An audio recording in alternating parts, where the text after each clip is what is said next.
యెహోవా నా కాపరి,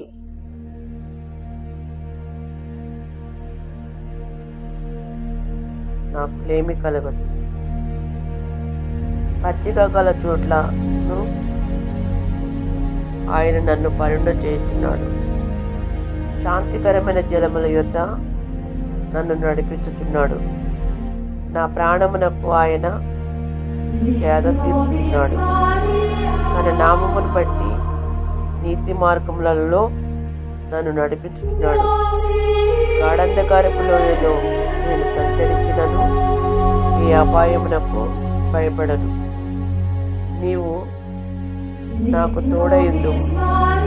నీ దుడ్డికరయు నీ దండమును నన్ను ఆదరించు.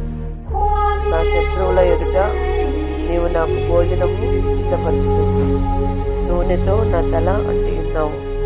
నా కింది నిండి పొర్లుచున్నది. నేను బ్రతుకు దినములన్నీ కృపాక్షేమములే నా వెంట వచ్చు. చిరకాలము యెహోవా మందిరములో నేను నివాసం చేశాను. ఇక్కడ దేవుని మెసేజ్ ఏమని చెప్తుంది? దావీదు కీర్తన మనకు ఒక విశ్వాసంగా ఉండాలంటే యెహోవా నా కాపరి అంటే గొర్రెలను కాపాడినట్లు దేవుడు తన ప్రజలను కాపాడుతాడు. ఆయన ఉన్నప్పుడు కొదివేమీ ఉండదు. పచ్చిక బయలు జలములు, దేవుని శాంతి, విశ్రాంతి, ఆహారము, ఆత్మీయ తృప్తి అన్నీ అనుగ్రహిస్తాడు. మరణాపాయ లోయలో అంటే కష్టాలు, పరీక్షలు, మరణ భయం వచ్చిన దేవుడు మనలో ఉన్నాడు.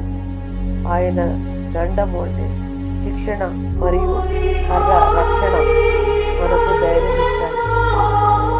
శత్రువులు ఎదుట విందు భోజనము అంటే దేవుడు మనకు శత్రువుల మధ్యలో కూడా గౌరవిస్తాడు. ఆశీర్వాదాలు మన తల నింపుతాడు. కృపా దయలు జీవితమంతా దేవుని కృప మన వెంట ఉంటాయి. చివరికి ఆయన సన్నిధిలో